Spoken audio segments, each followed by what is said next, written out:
BCN news కి స్వాగతం. నా పేరు రవలి. ముందుగా ముఖ్యాంశాలు.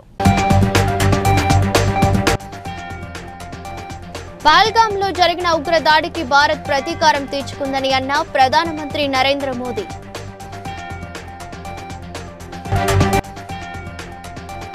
దేశ అభివృద్ధిలో రాజకీయాలకు అతీతంగా అందరూ పాల్గొనాలన్న కేంద్ర మంత్రి భూపతిరాజు శ్రీనివాస శర్మ.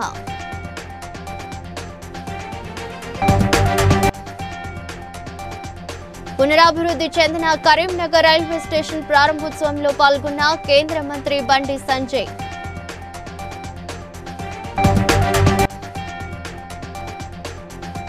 రాష్ట్రాలు అభివృద్ధి చెందితేనే దేశం అభివృద్ధి చెందుతుందన్న ఎంపీ ఈటెల రాజేందర్. అమరావతిలో తలపెట్టిన నూతన సచివాలయ నిర్మాణంపై విమర్శలు గుప్పించిన వైసీపీ అధినేత మాజీ ముఖ్యమంత్రి వైఎస్ జగన్మోహన్ రెడ్డి. పహల్గాంలో ఏప్రిల్ 22న జరిగిన ఉగ్రదాడికి భారత్ ప్రతీకారం తీర్చుకుందని ప్రధానమంత్రి నరేంద్ర మోదీ వెల్లడించారు. రాజస్థాన్లోని బీకనీర్లో బహిరంగ సభలో ఆయన ప్రసంగిస్తూ ఆపరేషన్ సింధూర్ ద్వారా ఉగ్రవాద స్థావరాలను కేవలం 22 నిమిషాల్లోనే ధ్వంసం చేశామని తెలిపారు. తన నరాల్లో రక్తం కాదు సింధూరం మరుగుతోందని మోదీ ఉద్ఘాటించారు. आजादी के बाद पिछले कई दशकों से यही चला आ रहा था। पाकिस्तान आतंक फैलाता था, निर्दोष लोगों की हत्याएं करता था।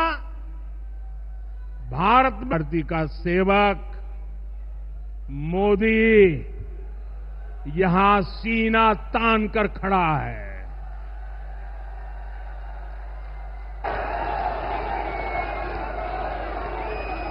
मोदी का दिमाग ठंडा है, ठंडा रहता है, लेकिन मोदी का मोदी की नसों में लहू नहीं, गरम सिंदूर बह रहा है।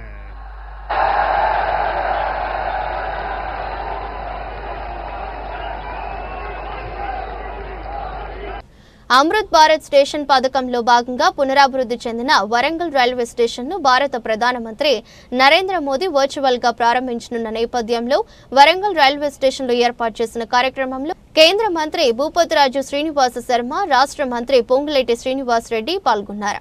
వీరితో పాటు శాసన మండలి డిప్యూటీ చైర్మన్ బండా ప్రకాష్, పార్లమెంట్ సభ్యులు డీకే అరుణ, ఈటెల రాజేందర్, కడియం కావ్య, శాసనసభ్యులు, అధికారులు పాల్గొన్నారు.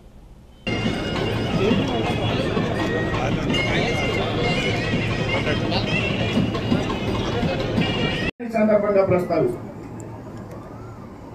ఈ విధంగా పెద్ద ఎత్తున అభివృద్ధి కార్యక్రమాలు చేపడుతున్నటువంటి ప్రభుత్వాన్ని మనంతా కూడా అభినందించాలి. రాజకీయాలకు అతీతంగా, పార్టీలకు అతీతంగా అభివృద్ధి విషయంలో మనంతా కూడా కలిసి పనిచేయాలనేటువంటి విషయాన్ని ఈ సందర్భంగా మనంతా కూడా గ్రహించాల్సినటువంటి సమయం చాలా తక్కువ ఉన్నది. చాలా విషయాలు మాట్లాడాలను. ఈ ప్రాంతంతో నాకు చాలా సన్నిహితటువంటి సంబంధాలు ఉన్నటువంటి వాతావరణం. నేను ఇవాళ ఆంధ్రప్రదేశ్ వెళ్లాల్సి ఉంది. ఆంధ్రప్రదేశ్ లో సూళ్లూరుపేట రైల్వే స్టేషన్ కూడా ఇవాళ వందే భారత్ అమృత్ భారత్ స్టేషన్ ప్రారంభోత్సవం. అయితే కేంద్ర ప్రభుత్వం నుండి వరంగల్ వెళ్ళాలి అన్నప్పుడు నేను సూళ్లూరుపేట వెళ్ళాలి అనేటువంటి ఆలోచన విరమించింది. అందరు మిత్రులు కలుస్తారు. ఒకసారి పెద్ద ఎత్తున డబ్లింగ్ రైళ్లు చేపట్టారు. పెద్ద ఎత్తున వందే భారత్ రైలుని వినియోగంలో తీసుకొచ్చారు. రాబోయేటువంటి రోజుల్లో బుల్లెట్ ట్రైన్స్ ను కూడా ఈ దేశంలో సంబంధించి ప్లాట్ఫారాన్ని ఎక్స్చేంజ్ చేయడం కానీ, ఎస్కలేటర్స్ ఏర్పాటు చేయడం కానీ, వెయిటింగ్ రూమ్స్ ఏర్పాటు చేయడం కానీ, టాయిలెట్ సౌకర్యాలు మెరుగుపరచడం కానీ, ఏదైతే ఇన్ఫ్రాస్ట్రక్చర్ ఉన్నదో రాబోయే 30-40 సంవత్సరాల పాటు కొరత లేకుండా ఆ విధంగా రైల్వే స్టేషన్ తీర్చిదిద్దాలనేటువంటి ప్రయత్నంలో భాగంగా ఈ అమృత్ భారత్ స్కీమ్ ని భారత ప్రభుత్వం చేపట్టడం జరిగింది. అమృత్ భారత్ స్టేషన్ పథకంలో భాగంగా పునరాభివృద్ధి చెందిన కరీంనగర్ రైల్వే స్టేషన్ ను ప్రధాని నరేంద్ర మోదీ వర్చువల్ గా ప్రారంభించారు. కరీంనగర్ నుండి తిరుపతి వెళ్లే వీక్లీ ఎక్స్ప్రెస్ రైలును ప్రతిరోజు నడిచేలా మార్చాలని కేంద్ర మంత్రి బండి సంజయ్ కి మంత్రి పొన్నం ప్రభాకర్ వినతి పత్రం సమర్పించారు.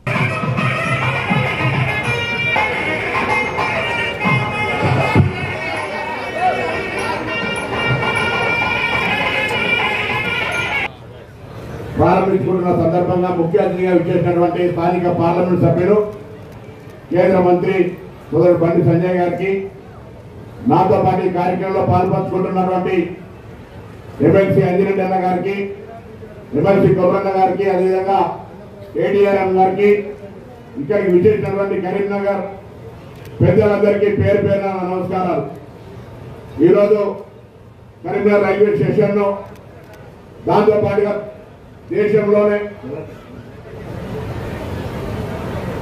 మొత్తంలో 103 రైల్వే స్టేషన్లు, అందులో తెలంగాణలో వరంగల్, బేగంపేట్, కరీంనగర్ 3 రైల్వే స్టేషన్లను ఈ విధంగా 671 తిరుపతి కరీంనగర్ రైలు ఉందో, తెలంగాణ ఉత్తర తెలంగాణలో రైల్వే స్టేషన్ ప్రారంభమైన తిరుపతి నుంచి మళ్ళీ రైల్వే స్టేషన్కి వచ్చేటువంటి ట్రైన్ ఎదుర్కొనే వరంగల్ నుంచి కూడా లేదు. కాబట్టి వీలైతే ప్రతిరోజు చేసే విధంగా, లేదా కనీసం ఇప్పుడు ఉన్నటువంటి వారం సమర్థబాబు గారు అందరూ కూడా ఢిల్లీకి వస్తే ఆనాడవన్నీ కూడా చాలా చేసిన పాపం అమాలి లక్ష్మీ ఉండే అమాలి సంఘం సంబంధించి కూడా అనేక రకాలుగా వీలైనంత వరకు అభివృద్ధి చేసిన తర్వాత మళ్ళీ అభివృద్ధి కాలేదు. ఇప్పుడు మళ్ళీ మీరు ఈ కార్యక్రమం తీసుకున్న సందర్భంగా మీకు అభినందన తెలియజేస్తూ మరొకసారి వీలైతే ఎంపీ గారు ఒకటి బొంబాయి కానీ, దాని తర్వాత షిరిడీకి కూడా ఇక్కడ ప్రజలు కోరుకుంటా ఉన్నారు, 6 ఏళ్ళు కూడా ఏర్పాటు చేయగలిగితే సంతోషమైన మాట చేస్తూ మరొకసారి అభినందనలు. ఈ సందర్భంగా మీ అందరికీ కూడా నమస్కారం చెప్తూ సెలవు. అభివృద్ధి చెందిన వరంగల్ రైల్వే స్టేషన్ ఉద్దేశించి ఎంపీ ఈటెల రాజేందర్ మాట్లాడుతూ రాష్ట్రాలు అభివృద్ధి చెందితేనే దేశం అభివృద్ధి చెందుతుందని అన్నారు. అందులో భాగంగానే అమృత్ భారత్ పథకం ద్వారా 106 రైల్వే స్టేషన్లో పునరాభివృద్ధి మోదీ ప్రభుత్వం నిర్ణయం తీసుకుని పూర్తి చేసిందన్నారు. రాష్ట్రంలో దేశంలో ఏ ప్రభుత్వాలు ఉన్నా అభివృద్ధి ధ్యేయంగా పనిచేయాలన్నారు. వర్మ గారు, గౌరవనీయులు జిల్లా ఇన్ఛార్జ్ మంత్రి గారు, రాష్ట్ర రెవెన్యూ మంత్రులు శ్రీనివాసరెడ్డి గారు, గౌరవ పార్లమెంట్ సభ్యులు, గౌరవ శాసన మండలి సభ్యులు, గౌరవ శాసన సభ్యులు, గౌరవ మేయర్ గారు, గౌరవ మాజీ శాసనసభ్యులు, కార్పొరేటర్లు, వివిధ విభాగాలైనటువంటి నాయకులకు, అధికారులకు, ప్రెస్ మిత్రులకు అందరికీ పేరు పేరున నమస్కారం. రైల్వే స్టేషన్ ఇట్లా మోడల్ రైల్వే స్టేషన్ గా తీర్చిదిద్దింది అంటే మనం ఎటువంటి ప్లాన్ చేస్తున్నామో అర్థం కావాలి. మోడీ గారిని ఒకటే ఆలోచన కాదు, రాష్ట్రాలు అభివృద్ధి చెందకుండా దేశం అభివృద్ధి చెందజాలని చెప్పి పనిచేయాలి తప్ప ఇంకోటి కాదని చెప్పి నేను మనవి చేస్తూ, ఇవాళ కేంద్ర ప్రభుత్వం ఖర్చు పెట్టే డబ్బైనా, రాష్ట్ర ప్రభుత్వం ఖర్చు పెట్టే డబ్బైనా ప్రజలు కట్టిన పనులు డబ్బుతో అభివృద్ధి జరుగుతూ ఉంది. కాబట్టి నేను అనేటువంటి కాన్సెప్ట్ కాకుండా దేశం మనమైనటువంటి కాన్సెప్ట్ లో మరింత వేగంగా అభివృద్ధి జరగడానికి అందరం కలిసి పనిచేయాల్సిందిగా కోరుతూ, ఇవాళ రైల్వే స్టేషన్ మా ప్రయాణికానికి అంకితం చేసే సందర్భంగా వరంగల్ ప్రజానికానికి శుభాకాంక్షలు తెలియజేస్తూ అమరావతిలో తలపెట్టిన నూతన సచివాలయ నిర్మాణంపై వైసీపీ అధినేత మాజీ ముఖ్యమంత్రి వైఎస్ జగన్మోహన్ రెడ్డి తీవ్ర స్థాయిలో విమర్శలు గుప్పించారు. ప్రస్తుతం ఉన్న సచివాలయం, అసెంబ్లీ భవనాలు సరిపడా ఉన్నప్పటికీ 53 లక్షల చదరపు అడుగుల పైచిలుకు విస్తీర్ణంతో కొత్త నిర్మాణాలు చేపట్టాల్సిన అవసరం ఏముందని కూటమి ప్రభుత్వాన్ని ప్రశ్నించారు. హైదరాబాద్ లో తెలంగాణ ముఖ్యమంత్రి కేసీఆర్ కట్టించిన నూతన సచివాలయం కూడా అన్ని హెచ్ఓడి కార్యాలయాలతో కలిపి 8,58,000 చదరపు అడుగుల విస్తీర్ణంలోనే ఉందని జగన్ పోల్చి చెప్పారు. అంతకంటే చాలా రెట్లు అధిక విస్తీర్ణంలో ఏపీలో సచివాలయం నిర్మించాల్సిన అవసరం ఎందుకు వచ్చిందని అన్నారు. 8,58,000 ఎస్ఎఫ్టీలు కేసీఆర్ కట్టిన సచివాలయం సెక్రటేరియట్, అక్కడ కూడా అన్ని హెచ్ఓడీస్ అక్కడ షిఫ్ట్ అయినాయి. అన్ని హెచ్ఓడీస్ అక్కడ కూడా షిఫ్ట్ అయినాయి. 8,58,000 ఎస్ఎఫ్టీ 616 కోట్ల రూపాయలతో కేసీఆర్ ఈ మధ్యకాలంలోనే అడగట్టాడు. సెక్రటేరియట్తో పాటు మొత్తం హెచ్ఓడీస్ అన్నీ కూడా అక్కడ షిఫ్ట్ అయినాయి. మరి నేను అడుగుతా ఉన్నా, 8,58,000 అంటే సరేలే పోనీలే, 6 లక్షలు కాకపోతే 8,58,000 పెడతా ఉన్నాడు, సరేలే పోనీలే అనుకోవచ్చు. కానీ 53,57,000 ఎస్ఎఫ్టీ ఏంది స్వామి? తెలంగాణ రాష్ట్రం తీవ్ర సంక్షోభంలో కొట్టుమిట్టాడుతుంటే ముఖ్యమంత్రి రేవంత్ రెడ్డి మాత్రం గ్లామర్ కార్యక్రమాలపై దృష్టి సారిస్తున్నారని బీఆర్ఎస్ వర్కింగ్ ప్రెసిడెంట్ కేటీఆర్ తీవ్ర స్థాయిలో విమర్శించారు. రాష్ట్రంలో 580 మందికి పైగా రైతులు ఆత్మహత్య చేసుకున్నారని, వర్షాలకు వరి ధాన్యం కొట్టుకుపోతుందని ఆవేదన వ్యక్తం చేశారు.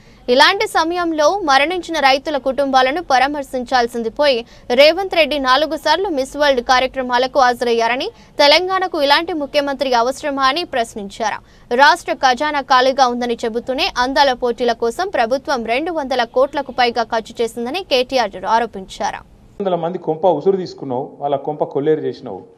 500 మంది అన్నదాతలు ఆత్మహత్య చేసుకుంటే ముఖ్యమంత్రి గారు అందాల పోటీలో బిజీగా ఉన్నాడు. రివ్యూ చేసే టైం లేదు. కల్లాల వడ్లు అట్లే ఉన్నాయి. కొనటోడు లేడు, కాంట పెట్టేటోడు లేడు, పట్టించుకున్నోడు లేడు. ఇప్పటికే అమ్మిన కాడికి పాపం మిల్లర్లకు అమ్ముకున్నారు. ఇప్పటికే 40-50% అమ్ముకున్నారు. ఆడనో ఇన్నో 10% 20% కొన్నారు. కానీ దాన్ని పట్టించుకున్నోడు లేడు. వానలు పడుతున్నాయి, కళ్ళాలల్లా వడ్లు కొట్టుకుపోయే పరిస్థితి ఉన్నది. ధాన్యం మొలకలెత్తి రైతు ఆగమయ్యి రోడ్డు మీద పడే దగ్గర తిరుగుతున్నారు. ఏందిరా అంటే ముఖ్యమంత్రి చెప్పిండు, నాకు ఓ పని తెచ్చుకోమన్నాడు, మా మంత్రి చెప్పిండు పని తెచ్చుకోమన్నాడు, 4 పైసలు మిగులుతాయన్నారు. ఇక పాత బాకీలు ఏమైనా ఉంటే, పాత బిల్లులు ఏమైనా ఉంటే తెచ్చుకోమన్నారు, ఇస్తామన్నారు, కమిషన్లు తీసుకోమన్నారు. ఒకటే పనులు ఉన్నది ప్రభుత్వం మొత్తం. కమిషన్లు కమిషన్లు కమిషన్లు. 20% కంటెస్ట్లో ఎవరి మొక్కలున్నాయిరా అంటే రేవంత్ రెడ్డి, జూపల్లి కృష్ణారావు, బట్టి విక్రమార్క. ఇలా ముగ్గురులో ఎవరు మిస్ వరల్డ్ నాకైతే అర్థం కాలేదు. పేరేమో మిస్ వరల్డ్, చూస్తేనేమో వీళ్ళ ముగ్గురు. అందాల పోటీ వీళ్ళకి పెట్టినట్టున్నది కథ. BRS party working president KTR నల్గొండలో మాట్లాడిన మాటలపై ప్రభుత్వ విపాలేరు ఎమ్మెల్యే బీర్లా ఐలయ్య మండిపడ్డారు. మరొకసారి ఎమ్మెల్యేలు మంత్రుల గురించి మాట్లాడితే కేటీఆర్ నోరును యాసిడ్తో కడుగుతామన్నారు. అధికారం కోల్పోయిన తర్వాత కేటీఆర్ పిచ్చి ఎక్కి మాట్లాడుతున్నారని విమర్శించారు. మీ 10 ఏళ్ల పాలనలో ఎక్కడ అభివృద్ధి కాలేదని విమర్శించారు. ఈరోజు టీఆర్ఎస్ వర్కింగ్ ప్రెసిడెంట్ కేటీఆర్ గారు నల్లగొండలో మాట్లాడిన మాటలు చూస్తుంటే తెలంగాణ ప్రజలు ముక్కు మీద వేలేసుకుంటున్నట్టుగా మాట్లాడుతుంటూ అధికారం కోల్పోయిన మదంతో కేటీఆర్ గారు మాట్లాడుతున్న మాటలు పిచ్చెక్కి మాట్లాడుతున్నాడు. ఇక తెలంగాణలో గౌరవ ముఖ్యమంత్రి రేవంత్ రెడ్డి గారి నాయకత్వాన ఒకవైపు అభివృద్ధి, ఒకవైపు సంక్షేమం జరుగుతుంటే ఇవాళ నల్లగొండలకు వచ్చి అవాక్కులు చెవాక్కులు మాట్లాడుతున్న కేటీఆర్ నోరు అదుపులో పెట్టుకుని మాట్లాడమని చెప్తున్నాం.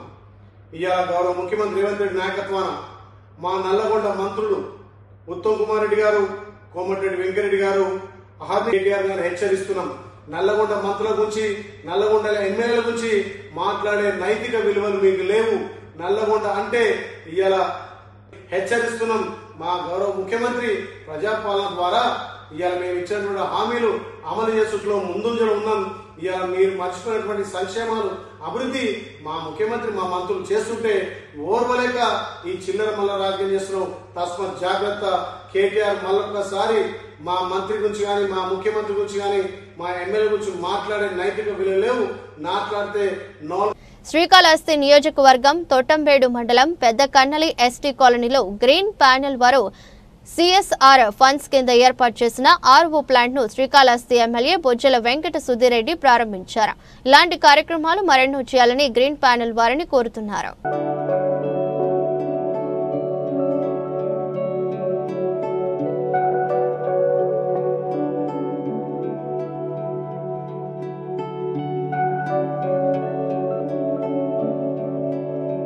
రాజీవ్ వికాస పథకం ద్వారా అర్హులైన లబ్ధిదారుల ఎంపికను పూర్తి చేయాలని హనుమకొండ జిల్లా కలెక్టర్ పి ప్రావీణ్య అధికారులను ఆదేశించారు.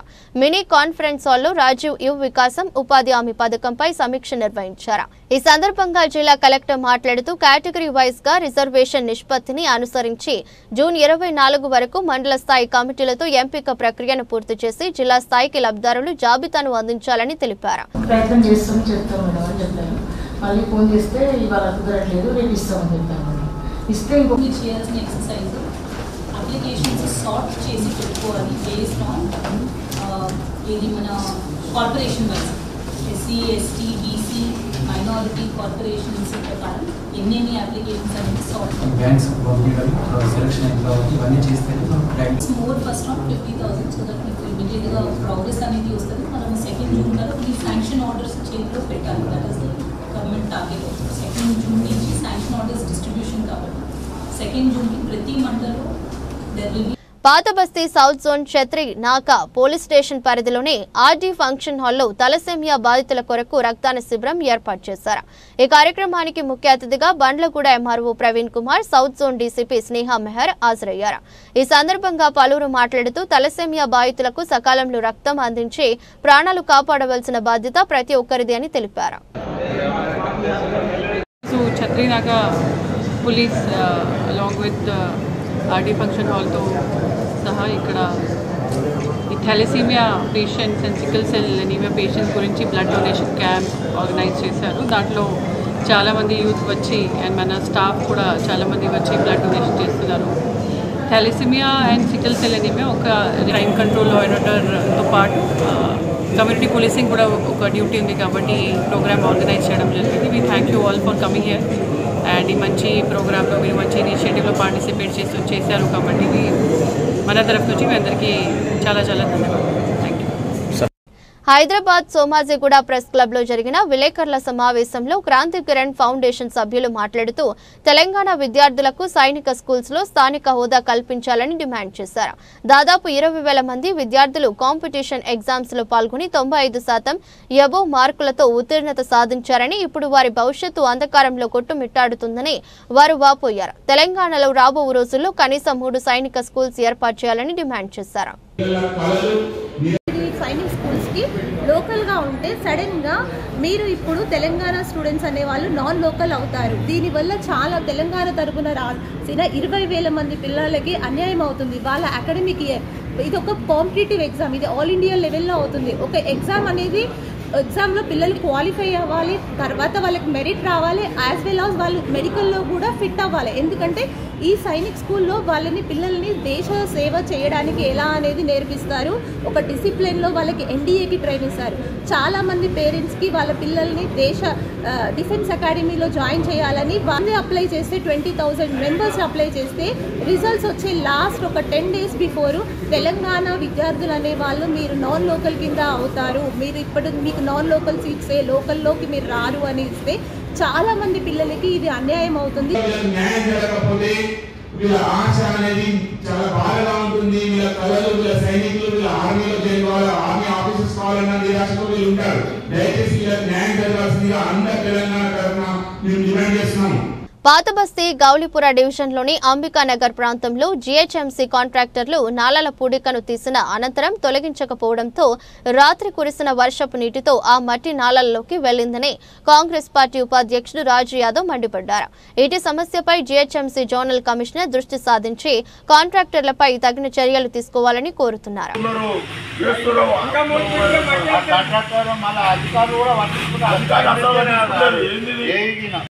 ఈ మోరీలు తీస్తున్నారు, లాభం లేదు. నిన్న 20 కుప్పల దాకా తీసిర్రు, ఆ కుప్పలు ఎత్తుకపోలేదు. రాత్రి వర్షం వచ్చింది, మళ్ళీ మే నెలలో నిండిపోయినాయి. ఇప్పుడు మళ్ళీ తీయమంటే వాళ్ళు తీయనంటున్నారు ఆ మట్టి. మరి ఎట్లా? మాకు ఇది జనానికి ఎంత బాధ కలుగుతుంది మాకు తెలుసు. నీళ్లు నిండి అంబికానగర్ మొత్తం ఒట్టిపల్లికి వెళ్ళి వచ్చావు నీళ్లు. మొత్తం రాత్రి మనుషులు కొట్టుకుపోయాను నీళ్లున్నాయి. ఆ మే నెలలు సాపుంటే ఇంత బాధ ఉండదు మాకు. ఎమ్మడే మీరు దయచేసి ఆ మట్టి ఎమ్మడే ఎత్తియండి. రాజు యాదవ్ కాంగ్రెస్ మేనల్ కవర్లు తీస్తారు, కవర్ల కాడ సాఫ్ చేసి వెళ్ళిపోతున్నారు. మళ్ళీ అది యథావిధిగా అయ్యి మళ్ళీ ప్రజలకు చాలా ఇబ్బంది అవుతుంది. ఈ అంబికానగర్, పటేల్ నగర్, హనుమాన్ నగర్కు లోతట్టు ప్రాంతము. ఇది వట్టపల్లి నుండి వర్షం నీళ్ళు ఇక్కడ వస్తాయి కాబట్టి ఎన్నిసార్లు విన్నపించుకున్నా వీళ్ళు పూర్తి నిర్లక్ష్యం చేస్తున్నటువంటి ఏనిగిన ఇంబడే తక్షణమే అతని మీద చర్య తీసుకొని సస్పెండ్ చేయాలని చెప్పి మేము అధికారపూర్వకంగా కోరడం. జనగామ జిల్లా లింగాల గణపురం మండలంలోని నవాబుపేట శ్రీ కోదండరామస్వామి దేవాలయానికి సంబంధించి లారీల గడ్డ పగ్గాల విక్రయ కోసం బహిరంగ వేలం నిర్వహించారు. బహిరంగ వేలంలో నవాబుపేటకు చెందిన బూడిది సదానందం 10,10,000 రూపాయలకు లారీల గడ్డ వేలం హక్కులను దక్కించుకున్నారు. పగ్గాలు అమ్ముకునే హక్కులను మాలోత మధుసూదన్ 3,36,000 రూపాయలకు వేలంపాట హక్కులను దక్కించుకున్నారు. కార్యక్రమంలో జనగామ ఉప్పలమ్మ దేవస్థానం ఈవో కెకే రాములు, నవాబుపేట దేవస్థానం అధికారి రాజేందర్ రెడ్డి తదితరులు పాల్గొన్నారు. ఈ రోజు అనగా 21/5/2025 రోజున దేవస్థానం సంబంధించిన లారీల గడ్డ గట్క మరియు పగ్గాల అమ్ముకున్న హక్కు వేలంపాట నిర్వహించడము. ఇట్టి వేలంపాటలు గత సంవత్సరము 9,35,000 రాగా ఈ సంవత్సరము 10,10,000 రూపాయలు అధికంగా సుమారుగా 5% పెరిగినందున గూడి సదానందం గారికి పోగా ఈ సంవత్సరం 3,36,000 సుమారుగా 6% వరకు పెరిగినది. మాలోత్ మధుసూదన్ గారు వేలము దక్కించుకున్నారు. గత సంవత్సరం కంటే ఈ సంవత్సరం అధికంగా వచ్చినందున పవిత్ర పుణ్యక్షేత్రం కాళేశ్వరంలో సరస్వతి పుష్కరాల సందర్భంగా 8వ రోజు భక్తుల రద్దీ కొనసాగుతుంది. జ్ఞాన సరస్వతి ఘాట్ వద్ద వివిధ ప్రాంతాల నుంచి వచ్చిన భక్తులు పుణ్య స్నానాలు ఆచరించారు. ధన ధాన్య ఐశ్వర్య ప్రాప్తి కొరకు పూజలు నిర్వహించారు.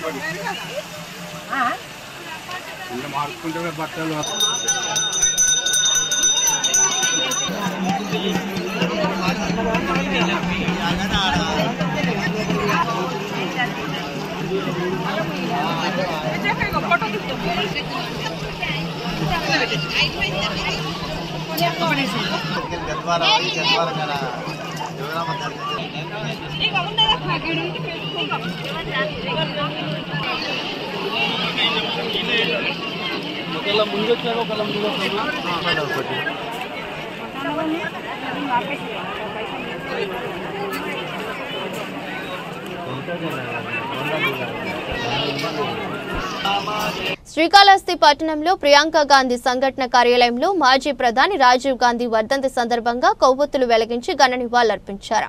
ఈ సందర్భంగా ప్రియాంక గాంధీ సంఘటన ఆంధ్ర రాష్ట్ర ప్రెసిడెంట్ షేక్ కరీముల్లా మాట్లాడుతూ భారతరత్న స్వర్గీయ రాజీవ్ గాంధీ భారతదేశ ఐక్యత కాపాడాలన్న సిద్ధాంతమే నేడు అందరికీ ఆదర్శమని తెలిపారు.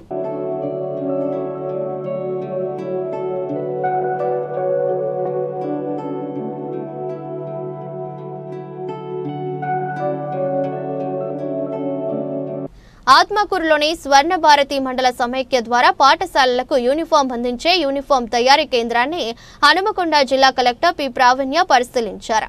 ఈ సందర్భంగా కలెక్టర్ మాట్లాడుతూ మహిళలు పని దినాలలో 24 పాఠశాలలకు చెందిన యూనిఫామ్లు తయారు చేయడాన్ని అభినందించారు. అనంతరం స్వర్ణ భారతి మండల సమైక్య కుట్టు శిక్షణ కేంద్రాన్ని సందర్శించారు.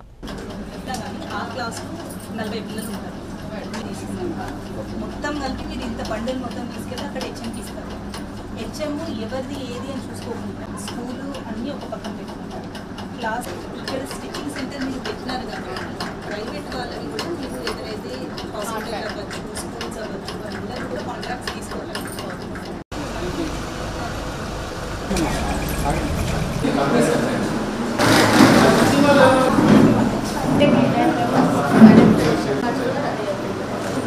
సో ఇప్పుడు ఫస్ట్ బ్యాచ్ వాళ్ళకి ట్రైనింగ్ ఎప్పుడు జరిగింది, ఎగ్జామ్ ఎప్పుడు చెప్పింది,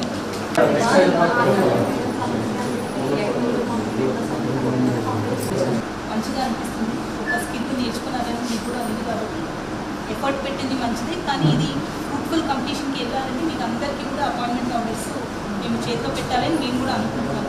మీరు పీజీ చదివిన వాళ్ళు, డిగ్రీ చదివిన వాళ్ళు ఉన్నారు కాబట్టి ఆ కంపెనీలో జస్ట్ స్టిచ్చింగ్కి కాకుండా మీరే సొంతగా దీని బేసిస్ మీద మీరు పెట్టుకుంటారు అని అనుకున్నా. కానీ పిఎంఈజీపీ కింద కానీ, మన శ్రీనిధి కానీ, ఎస్హెచ్జీ లోన్స్ కింద, ఇండియా మహిళా శక్తి కింద సపరేట్ ఎంటర్ప్రైజ్ కింద పెట్టుకుంటాము అని మీరు ఏపీఎం గారికి చెప్పండి. దీని బేసిస్ మీద మీకు లోన్ ఇప్పించి సపరేట్గా కూడా మీరు. కాకినాడ జిల్లా గండేపల్లి మండలం మల్లేపల్లి గ్రామంలో హనుమాన్ జయంతి సందర్భంగా కోలాట నృత్యాలు, వేషధారణలతో స్వామివారి ఊరేగించారు. కార్యక్రమానికి అధిక సంఖ్యలో భక్తులు హాజరై స్వామివారిని దర్శించుకుని ఊరేగింపు కార్యక్రమంలో పాల్గొన్నారు. జై శ్రీరామ్, జై హనుమాన్, జై హనుమాన్, జై హనుమాన్, జై బజరంగబలి, జై బజరంగబలి, జై బజరంగబలి.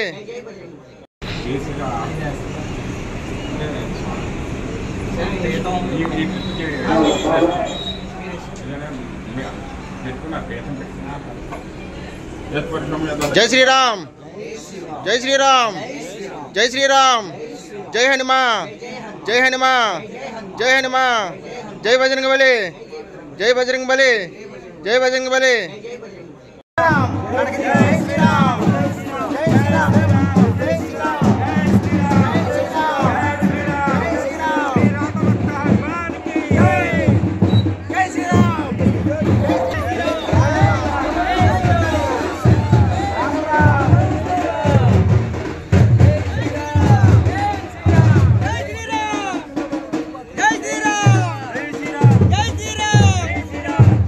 డాక్టర్ బిఆర్ అంబేద్కర్ కోనసీమ జిల్లా వ్యాప్తంగా తడిసిన ధాన్యాన్ని ప్రభుత్వం కొనుగోలు చేయాలని చేపట్టిన రిలే నిరాహార దీక్షకు మాజీ మంత్రి చెల్లిపోయిన వేణుగోపాల్, ఎమ్మెల్సీ తోట త్రిమూర్తులు, కుడుపూడి సూర్యనారాయణ మద్దతు తెలిపారు. జగ్గిరెడ్డి గారి ఆధ్వర్యంలో 7 నియోజకవర్గాల కోఆర్డినేటర్లు, అలాగే అడ్వైజరీ కమిటీ మెంబర్లు, శాసనమండలి సభ్యులు, జిల్లా పరిషత్ చైర్మన్ గారు, మాజీ మంత్రులు అందరూ కూడా రైతుకు అండగా వైఎస్ఆర్ కాంగ్రెస్ పార్టీ ఉంటుంది, రైతు శ్రేయస్సే ఈ రాష్ట్ర శ్రేయస్సుని భావించి పాలించి రైతు మన్నలను పొందినటువంటి ప్రభుత్వంగా వైఎస్ఆర్ కాంగ్రెస్ పార్టీ వాటమిలో కూడా రైతు పక్షానే ఉంటుందని అనడానికి ఇది ఒక నిదర్శనం. ఇవాళ చూడండి, వందలాది మందిగా తరలి వచ్చారు.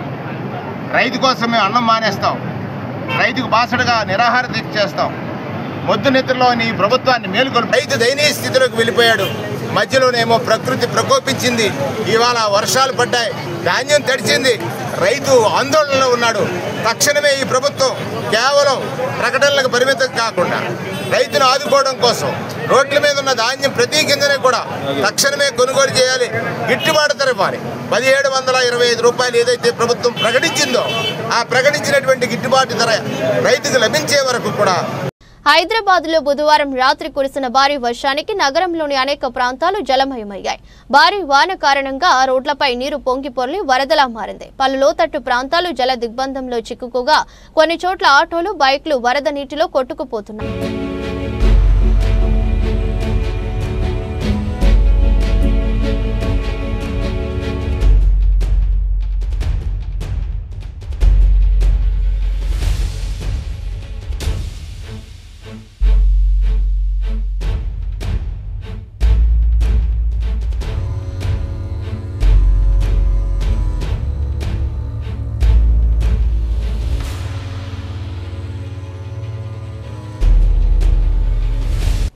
వార్తలు ముగించే ముందు ముఖ్యాంశాలు మరోసారి. పహల్గాంలో జరిగిన ఉగ్ర దాడికి భారత్ ప్రతీకారం తీర్చుకుందని అన్న ప్రధానమంత్రి నరేంద్ర మోదీ.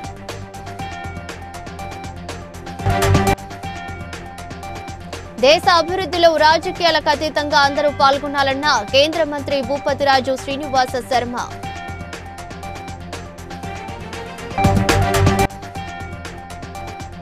పునరాభివృద్ధి చెందిన కరీంనగర్ రైల్వే స్టేషన్ ప్రారంభోత్సవంలో పాల్గొన్న కేంద్ర మంత్రి Bandi Sanjay.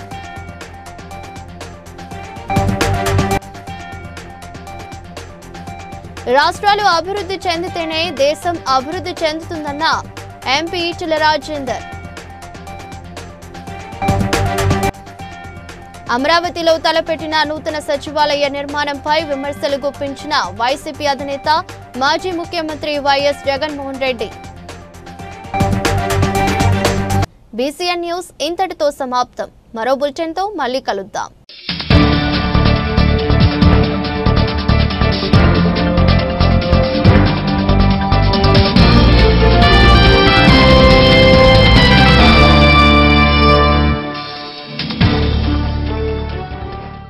Please like and share, subscribe to BCN Telugu News.